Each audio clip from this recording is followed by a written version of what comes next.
ಒಂದು ಗಂಭೀರ ಸ್ವರೂಪವನ್ನ ಪಡೆದುಕೊಳ್ತಾ ಇದೆ ಈ ರಾಜಾತಿಥ್ಯ ಪ್ರಕರಣ. ಎನ್ಐಎಗೆ ದೂರು ನೀಡಿದ ಹಿಂದೂ ಮುಖಂಡ ತೇಜಸ್ ಗೌಡ. ಅಮಿತ್ ಶಾ, ಎನ್ಐಎ ಹಾಗೂ ಕಾರಾಗೃಹ ಡಿಜಿಗೆ ದೂರನ್ನ ನೀಡಲಾಗಿದೆ. ಪರಪ್ಪನ ಅಗ್ರಹಾರದಲ್ಲಿ ಖೈದಿಗಳಿಗೆ ವಿಶೇಷ ರೀತಿ ಸೌಲಭ್ಯವನ್ನು ಕೂಡ ಒದಗಿಸಿರುವಂಥದ್ದು. ಐಸಿಸ್ ಉಗ್ರನಿಗೂ ಮೊಬೈಲ್ ನೀಡಿರುವ ಜೈಲು ಸಿಬ್ಬಂದಿ. ದೇಶದ ಭದ್ರತಾ ದೃಷ್ಟಿಯಿಂದ ಇದೊಂದು ಗಂಭೀರ ಕೇಸ್ ಅಂತ ಪರಿಗಣಿಸಲಾಗ್ತಾ ಇದೆ. ಈ ಹಿನ್ನೆಲೆ ಗಂಭೀರವಾಗಿ ಪರಿಗಣನೆಗೆ ತೆಗೆದುಕೊಳ್ಳಬೇಕು ಈ ಒಂದು ವಿಚಾರವನ್ನ. ಎನ್ಐಎ ಅಧಿಕಾರಿಗಳು ಇದರ ಬಗ್ಗೆ ತನಿಖೆಯನ್ನ ನಡೆಸಬೇಕು ಅಂತ ಹೇಳ್ಬಿಟ್ಟು ಆಗ್ರಹಿಸಲಾಗ್ತಾ ಇದೆ. ತಪ್ಪಿತಸ್ಥರ ವಿರುದ್ಧ ಕಠಿಣ ಕ್ರಮವನ್ನ ಕೈಗೊಳ್ಳಬೇಕು ಅಂತ ಹೇಳ್ಬಿಟ್ಟು ಮನವಿಯನ್ನ ಮಾಡಲಾಗ್ತಾ ಇದೆ. ಹಿಂದೂ ಮುಖಂಡ ತೇಜಸ್ ಗೌಡ ಅವರಿಂದ ಒತ್ತಾಯಿಸಲಾಗ್ತಾ ಇದೆ. ಗಂಭೀರವಾದಂತಹ ಸ್ವರೂಪವನ್ನು ಪಡೆದುಕೊಳ್ತಾ ಇದೆ ಈ ಒಂದು ಪ್ರಕರಣ.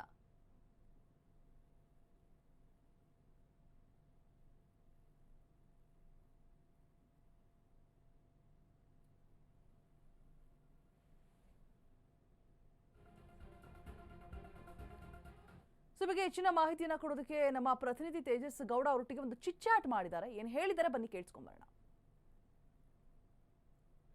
ಲೈವ್ ನಲ್ಲಿ ಮಾತನಾಡ್ತಾ ಇದ್ದಾರೆ ತೇಜಸ್ ಗೌಡ ಅವರನ್ನ. ಸಾರಿ, ಚಿಟ್ಚಾಟ್ ಅಂತ ಹೇಳಿದೆ. ಸೊ ಏನ್ ಹೇಳಿದ್ದಾರೆ, ಏನ್ ಮಾತನಾಡ್ತಾರೆ ಬನ್ನಿ ಕೇಳ್ಕೊಂಡ್ ಬರೋಣ.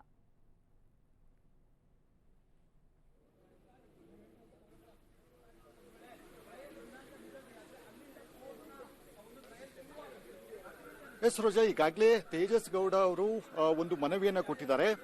ಒಬ್ಬ ಶಂಕಿತ ಉಗ್ರನಿಗೆ ಮೊಬೈಲ್ಗಳನ್ನು ಕೊಡಲಾಗಿದೆ ಮತ್ತು ಆತ ಆ ಮೊಬೈಲ್ನಿಂದ ಎಷ್ಟು ಬಾರಿ ಕರೆಯನ್ನ ಮಾಡಿದ್ದಾರೆ ಅನ್ನುವಂಥದ್ದು ಕೂಡ ಇಲ್ಲಿ ಬಹುಮುಖ್ಯವಾಗುತ್ತೆ. ಈ ಹಿನ್ನೆಲೆಯಲ್ಲಿ ಎನ್ಕ್ವೈರಿ ಮಾಡಿ ಅಂತ ಹೇಳಿ ಹಿಂದೂ ಮುಖಂಡ ತೇಜಸ್ ಅವರು ಒಂದು ಮನವಿಯನ್ನು ಕೂಡ ಕೊಟ್ಟಿರುವಂಥದ್ದು. ಈಗ ಸ್ವತಃ ತೇಜಸ್ ಅವರು ನಮ್ಮ ಜೊತೆ ಇದ್ದಾರೆ. ಸರ್, ಆ ಮನವಿಯಲ್ಲಿ ಏನಂತ ಉಲ್ಲೇಖ ಆಗಿದೆ ಸರ್? ಮೊದಲನೇದಾಗಿ ಅವನು ಶಂಕಿತ ಉಗ್ರ ಅಲ್ಲ, ಉಗ್ರನೇ ಅವನು. ಕುಖ್ಯಾತ ಐಸಿಸಿನ ಉಗ್ರ ಮಣ್ಣ.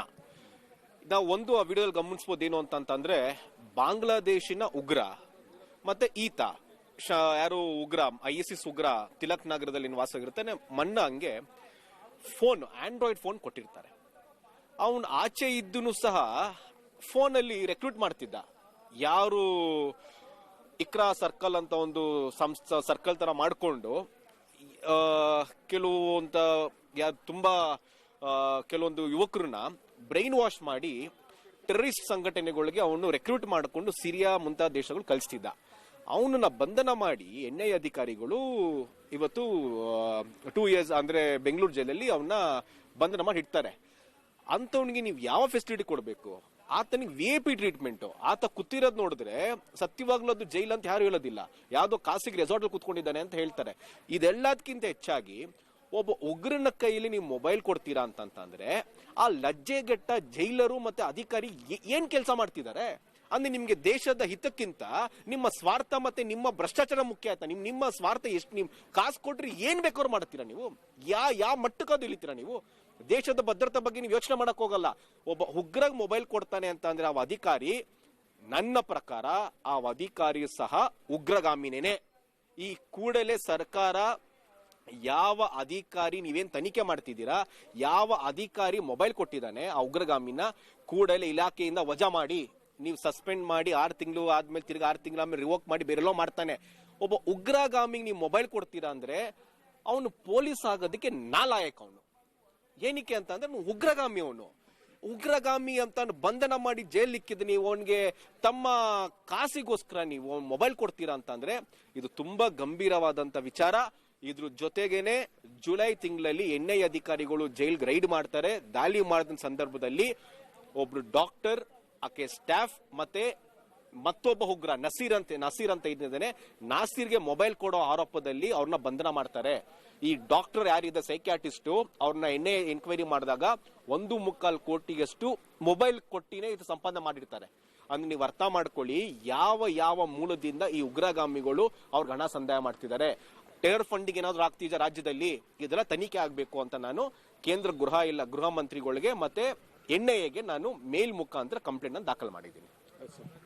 ಎಸ್, ಇದು ತೇಜಸ್ ಗೌಡ ಅವರ ಹೇಳಿಕೆ ಆಗಿರುವಂತದ್ದು. ಅಂದ್ರೆ ಇಲ್ಲಿ ಅಧಿಕಾರಿಗಳೇನಿದ್ದಾರೆ ಅವರು ಕೂಡ ಟೆರರಿಸ್ಟ್ ಅನ್ನುವಂತಹ ರೀತಿಯಲ್ಲಿ ಅವರು ಒಂದು ಹೇಳಿಕೆಯನ್ನು, ಅಂದ್ರೆ ಅವರು ಕೂಡ ಟೆರರಿಸ್ಟ್, ಅಂದ್ರೆ ಒಬ್ಬ ಉಗ್ರನಿಗೆ ಸಪೋರ್ಟ್ ಅನ್ನ ಮಾಡ್ತಾರೆ, ಉಗ್ರನಿಗೆ ಸಪೋರ್ಟ್ ಮಾಡೋರು ಎಲ್ಲರೂ ಕೂಡ ಭಯೋತ್ಪಾದಕರು ಅನ್ನುವಂತಹ ರೀತಿಯಲ್ಲಿ ಅವರು ಹೇಳಿಕೆಯನ್ನು ಕೊಟ್ಟಿರುವಂತದ್ದು. ಹೀಗಾಗಿ ಮುಂದೆ ಇದನ್ನ ಯಾವ ರೀತಿ ಕನ್ಸಿಡರ್ ಮಾಡ್ತಾರೆ ಅನ್ನುವಂಥದ್ದು ಕೂಡ ಮುಂದಿನ ಹಂತದಲ್ಲಿ ಕಾದು ನೋಡಬೇಕಾಗಿದೆ. ಈಗ ಎಲ್ಲರಿಗೂ ಕೂಡ ಮೇಲ್ ಮಾಡಲಾಗಿದೆ, ಅಂದ್ರೆ NIA ಅಧಿಕಾರಿಗಳಿಗೆ ಮತ್ತು ಗೃಹ ಮಂತ್ರಿ, ಅಂದ್ರೆ ಕೇಂದ್ರ ಗೃಹ ಮಂತ್ರಿ ಏನಿದ್ದಾರೆ ಅವ್ರಿಗೂ ಕೂಡ ಇದನ್ನು ಕೂಡ ಮಾಡಲಾಗಿದೆ, ಅಂದ್ರೆ ಮೇಲ್ ಕೂಡ ಮಾಡಲಾಗಿದೆ. ಅವ್ರು ಯಾವ ರೀತಿ ಕನ್ಸಿಡರ್ ಮಾಡ್ತಾರೆ ಅನ್ನುವಂಥ ಮುಂದಿನ ಹಂತದಲ್ಲಿ ಕಾದು ನೋಡಬೇಕಾಗಿದೆ. Roja, all right, thank you Abhishek ತಮ್ಮೆಲ್ಲ ಡೀಟೇಲ್ಸ್ಗಾಗಿ.